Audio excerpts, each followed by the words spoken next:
और ऐसे अवसर पर सदियों से हमारे यहाँ मां लक्ष्मी का पुण्य स्मरण किया जाता है। सिद्धि बुद्धि प्रदे देवी, सिद्धि बुद्धि प्रदे देवी, भुक्ति मुक्ति प्रदायिनी, भुक्ति मुक्ति प्रदायिनी, मंत्र मूर्ते सदा देवी, मंत्र मूर्ते सदा देवी, महालक्ष्मी नमोस्तुते, महालक्ष्मी नमोस्तुते। मां लक्ष्मी हमें सिद्धि और विवेक देती है, समृद्धि और कल्याण भी देती है।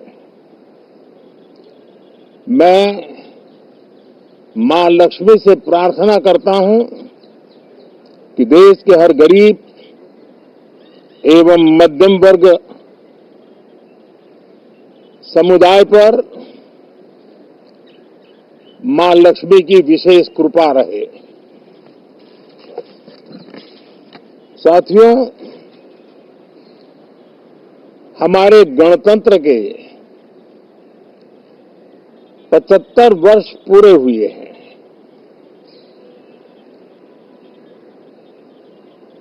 और ये हर देशवासी के लिए सर्वाधिक गौरवपूर्ण है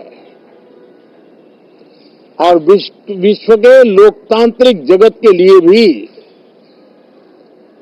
भारत का ये सामर्थ्य अपनी एक विशेष स्थान बनाता है। साथियों, ये देश की जनता ने मुझे तीसरी बार ये दायित्व दिया है और इस तीसरे कार्यकाल का ये पहला पूर्ण बजट है।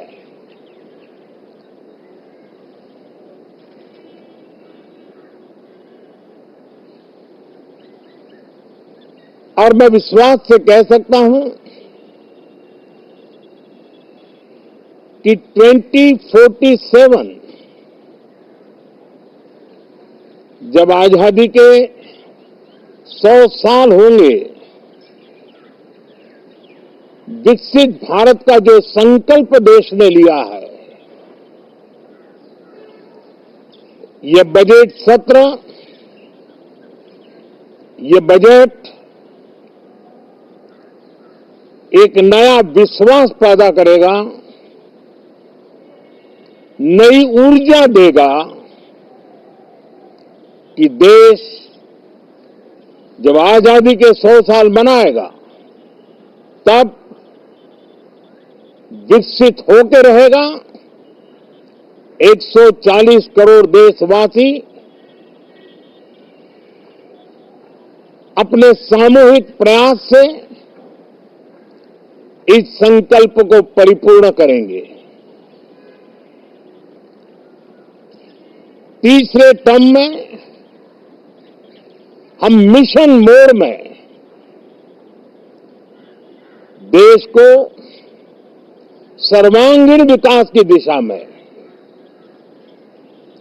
चाहे वो भौगोलिक रूप से हो, सामाजिक रूप से हो या आर्थिक भिन्न भिन्न स्तर के संदर्भ में हो, हम सर्वांगीण विकास के संकल्प को लेकर के मिशन मोड में आगे बढ़ते जा रहे हैं। इनोवेशन, इंक्लूजन और इन्वेस्टमेंट, ये लगातार हमारे आर्थिक गतिविधि के रोड मैप का आधार रहा है। इस सत्र में हमेशा की तरह कई ऐतिहासिक बिल पर सदन को चर्चा होगी और व्यापक मंथन के साथ वो राष्ट्र की ताकत बढ़ाने का काम करने वाला कानून बनेंगे। विशेषकर नारी शक्ति के गौरव को पुनः प्रस्थापित करना, पंथ संप्रदाय के भेद से मुक्त होकर के हर नारी को सम्मानपूर्ण जीवन मिले, उसको भी समान अधिकार मिले, उस दिशा में इस सत्र में कई महत्वपूर्ण निर्णय लिए जाएंगे। Reform, perform and transform. जब विकास की तेज गति को प्राप्त करना होता है तो सबसे ज्यादा बल रिफॉर्म पर रहता है। राज्य और केंद्र सरकार ने मिलकर के परफॉर्म करना होता है और जन भागीदारी से हम ट्रांसफॉर्मेशन देख सकते हैं। हमारा युवा देश है, युवा शक्ति है और आज जो 20-25 साल की आयु के नौजवान है, जब वो 45-50 साल के होंगे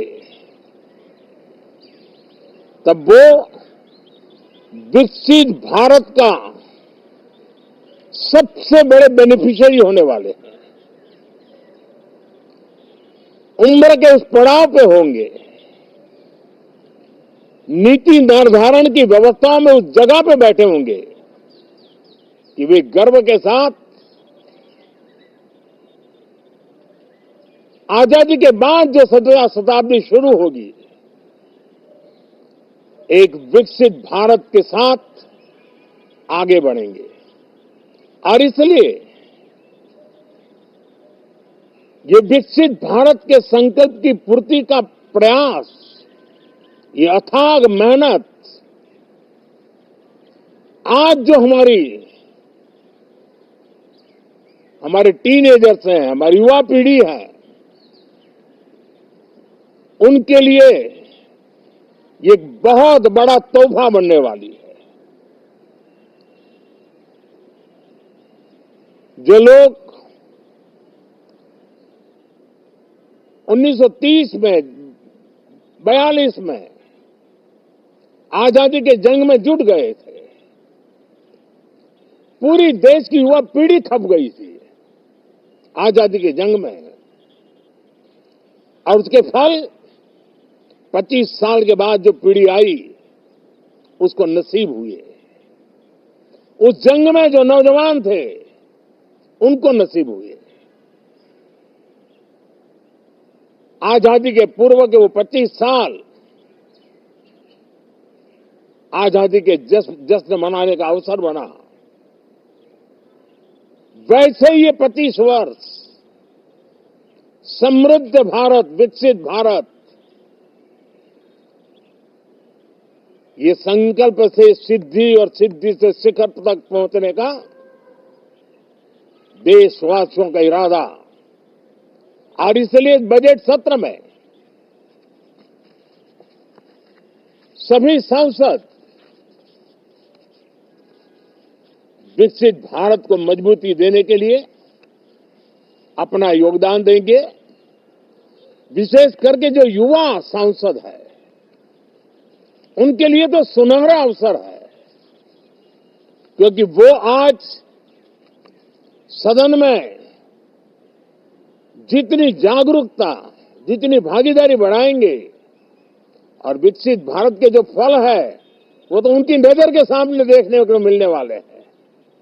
और इसलिए युवा सांसदों के लिए एक अनमोल अवसर है साथियों, मैं आशा करता हूं कि हम देश की आशा आकांक्षाओं के इस बजट सत्र में खरे उतरेंगे। साथियों, आज एक बात आपने जरूर नोट की होगी, मीडिया के लोगों ने तो जरूर करनी चाहिए। शायद 2014 से लेकर अब तक शायद ये पहला पार्लियामेंट का सत्र है कि जिसके एक दो दिन पहले कोई विदेशी चिंगारी नहीं प्रगटी है, विदेश में से आग लगाने की कोशिश रही हुई है।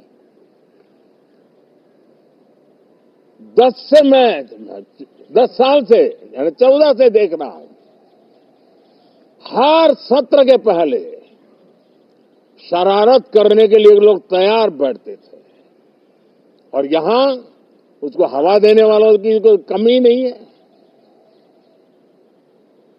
ये पहला सत्र मैं पिछले 10 साल के बाद देख रहा हूं कि जिसमें किसी भी विदेशी कोने से कोई चिंगारी नहीं हुई।